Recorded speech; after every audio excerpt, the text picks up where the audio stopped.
વડોદરામાં નવી ઈ બસ સેવા શરૂ થતાં મુશ્કેલી વધી છે। જૂની સિટી બસની સંખ્યા ઘટાડી દેવામાં આવી છે। વિવિધ રાહત દરના પાસ બંધ કરી દેતા વિદ્યાર્થીઓ મુશ્કેલીમાં મુકાયા છે। ઇલેક્ટ્રિક બસમાં પાસની સુવિધા ઉપલબ્ધ નથી। વિદ્યાર્થીઓ, દિવ્યાંગ તેમજ સિનિયર સિટીઝનને હાલાકી થઈ રહી છે। પાસનો ઉપયોગ કરતા લોકોને બમણું ભાડું ચૂકવવા મજબૂર બન્યા છે।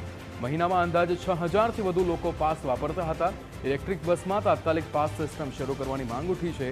સિટી બસના મેનેજર નરેન્દ્રસિંહ રાણાનું નિવેદન સામે આવ્યું। તેમણે કહ્યું કે નવી ઈ બસો આવતા અનેક રૂટ બંધ થયા છે। રૂટ બંધ થવાના કારણે રિફંડ કરવું પડતું હતું। તકલીફ પડી રહી છે। પાસ બંધ એટલે રોજનું આવવા જવાનું ભાડું વધારે થઈ જાય।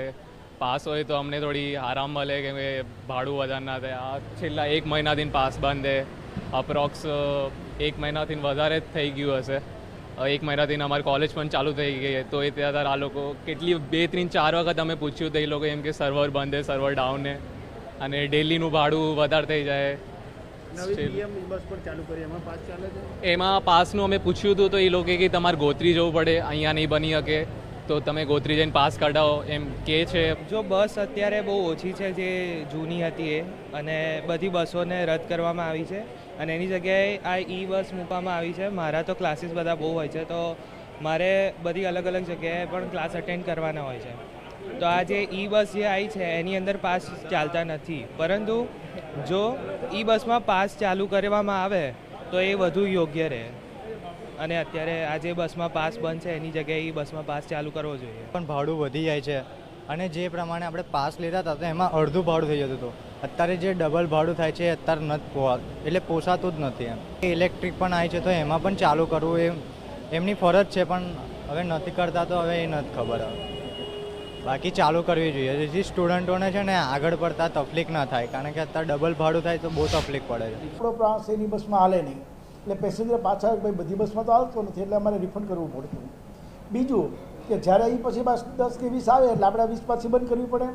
હવે પાસ ઇસ્યુ કરી દીધું હોય અને આપણી બસ બંધ થાય એટલે બધા પેસેન્જરનો અહીંયા ઘસારો રહેતો હતો રિફંડ માટે કે ભાઈ અમને બસ કાલે આવી જ નહીં, તમારી બસ તો બંધ થઈ ગઈ, ઓલી બસમાં પાસ ચાલતો નથી એટલે રિફંડ કરવો પડે। એની માટે થઈને હવે અમે ધીરે ધીરે પાસ બંધ કરી દીધેલા છે।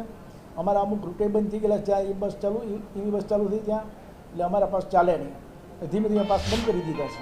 વડોદરા શહેરમાં નવી 50 ઇલેક્ટ્રિક બસ છે તે શરૂ કરવામાં આવી, પરંતુ આ ઇલેક્ટ્રિક બસો આવતા જે સિટી બસ હતી તેની સંખ્યા ઘટાડવામાં આવી અને તેના કારણે જે રોજિંદી મુસાફરી કરતા જે લોકો છે તેમજ જે વિદ્યાર્થીઓ છે તેમની મુશ્કેલીમાં હાલ વધારો થયો છે।